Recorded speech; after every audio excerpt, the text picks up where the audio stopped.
इतिहास रहा है कि नामित सदस्यों को मताधिकार का अधिकार नहीं मिलता है, वोट देने का अधिकार नहीं रहता है, लेकिन उन्होंने ठसक के साथ कहा और इस बात को वो ये साबित करने की कोशिश की है कि सत्ता तो हमारे हाथ में है, सत्ता संचालन हम करेंगे। और वही स्थिति कहीं न कहीं से उन्होंने हरियाणा में भी किया। हरियाणा में तो एक तरीके से उनके खिलाफ आंधी थी, लेकिन उस आंधी का भी प्रयोग उन्होंने अपने हिसाब से किया। जनता यहाँ के मुख्यमंत्री खट्टर से नाराज थी, खट्टर को उन्होंने हटा दिया। यहाँ की जनता का उन्होंने तापमान देखा कि वो मोदी जी से नाराज है, अमित शाह से नाराज है, तो एक बार दो बार वो लोग आए यहाँ पर आकलन करके, फिर उन लोगों ने अपने आप को यहाँ से विड्रॉ कर लिया। मतलब उनको एन के एन प्रकार यहाँ जीतना था और कांग्रेस यही चूक कर गई। कांग्रेस अपने दम्भ में थी, वो एक तरफा उसने निर्णय लिया, हुड्डा को उसने पूरा का पूरा मौका दे दिया और हुड्डा हरियाणा के कमलनाथ साबित हुए। आनंद जी, हरियाणा के जो नतीजे हैं वो बहुत ही अनअपेक्षित और अविश्वसनीय नतीजे एक तरह से सामने आए हैं। और अभी जो उनकी स्थिति है जो डिफरेंट पार्टीज की, उसमें बीजेपी को 49, कांग्रेस को 36, आईएनएलडी को 2, जेजेपी को भी 1 है और 3 अदर्स को है। तो ये अभी स्टेटस चल रहा है। कुछ सीटों के ऊपर बहुत नैरो मार्जिन के साथ अभी गिनती चल रही है और रिकाउंटिंग भी एक दो जगह पे होने की नौबत है।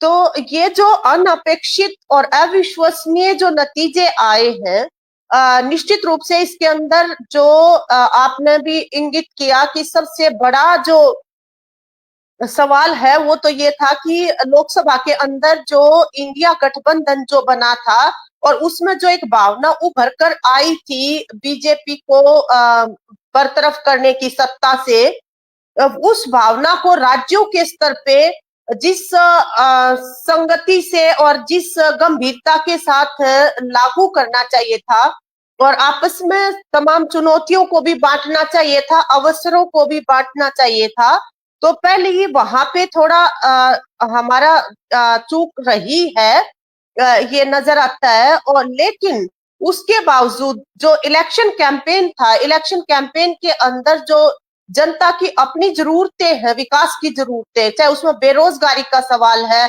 चाहे युवाओं का नशे की तरफ धकेला जाना है, चाहे किसानों के आंदोलन के साथ किया गया बर्ताव था सरकार का, या हमारी महिला खिलाड़ियों को जिस तरह से अपमानित किया गया हर कदम के ऊपर, तो ये जो तमाम मुद्दे थे, लग ये रहा था कि बीजेपी की जो डिविजिव पॉलिटिक्स है उसके ऊपर ये डोमिनेट करते नजर आ रहे थे।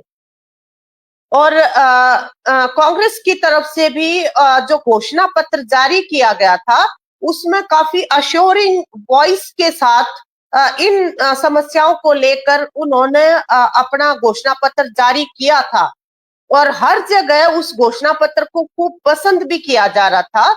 परंतु अब जो नतीजे आ रहे हैं उसमें ये लग रहा है कि बीजेपी ने, जो आपने भी कहा कि एक के बाद एक जो पलटियां मारी है, अपनी जो धोखेधड़ी है जनता के साथ उनकी, कि वो पॉलिसीज बनाते हैं पूरा कॉरपोरेट के हक में और आम जो आदमी है उसको झांसा देते हैं।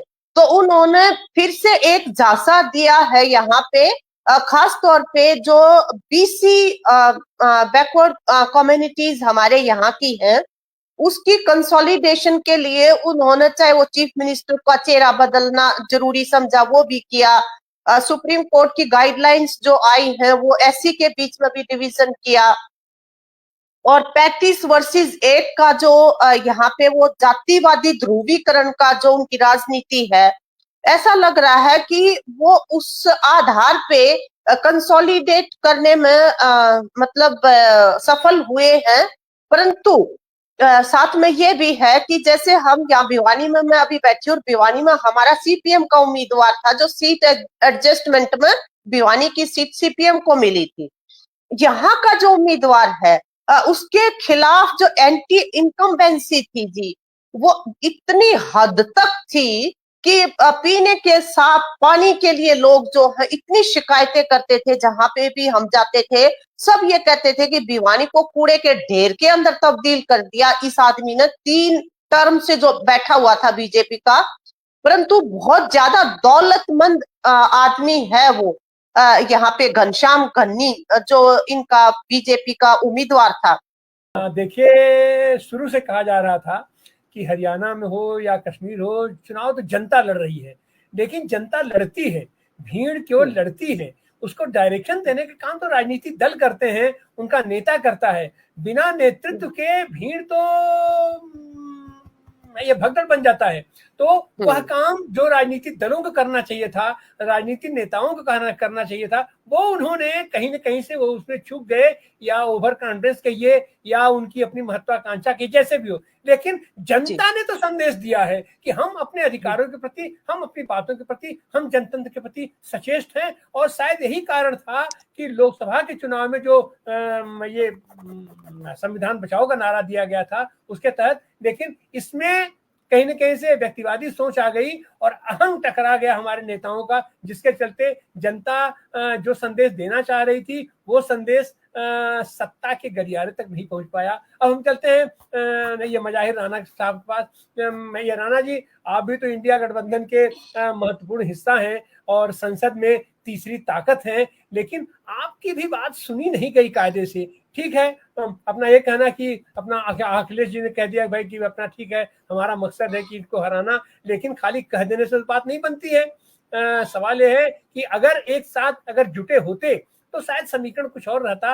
और जिस बात को लेकर के जनता जो संदेश देना चाह रही थी, जिस नेतृत्व की अपेक्षा जनता कर रही थी, शायद वह नेतृत्व मिल गया होता अगर पूरा इंडिया गठबंधन एक साथ एकजुट होकर के, भावनात्मक रूप से जुट करके अगर लड़ता हरियाणा का चुनाव या कश्मीर का चुनाव या आने वाले दिनों में भी जो चुनाव लड़ने वाला है। तो आप अब जैसे आप ही है, हरियाणा में था कि जाट बनाम आल करके यहाँ चुनाव हो गया, लोग कह रहे थे। आप तो खुद अखिल भारतीय गुर्जर महासभा के राष्ट्रीय अध्यक्ष हैं, आपका भी शायद उतना उपयोग नहीं हो पाया जिस तरीके से उपयोग हो सकता था अगर आप इंडिया गठबंधन के साथ रहते तो आप किस पर टिप्पणी? धन्यवाद धन्यवाद तिवारी जी, और नमस्कार पूरे पैनल के साथियों को। देखो, मैं हरियाणा और जम्मू कश्मीर के बारे में सिर्फ 2-3 मिनट के अंदर अपनी बात रखने का काम करूंगा। सबसे पहले तो मैं जम्मू कश्मीर पे जाना चाहता हूं। जम्मू कश्मीर के अंदर दो वहां पर भाग हैं, एक कश्मीर का है, एक जम्मू का।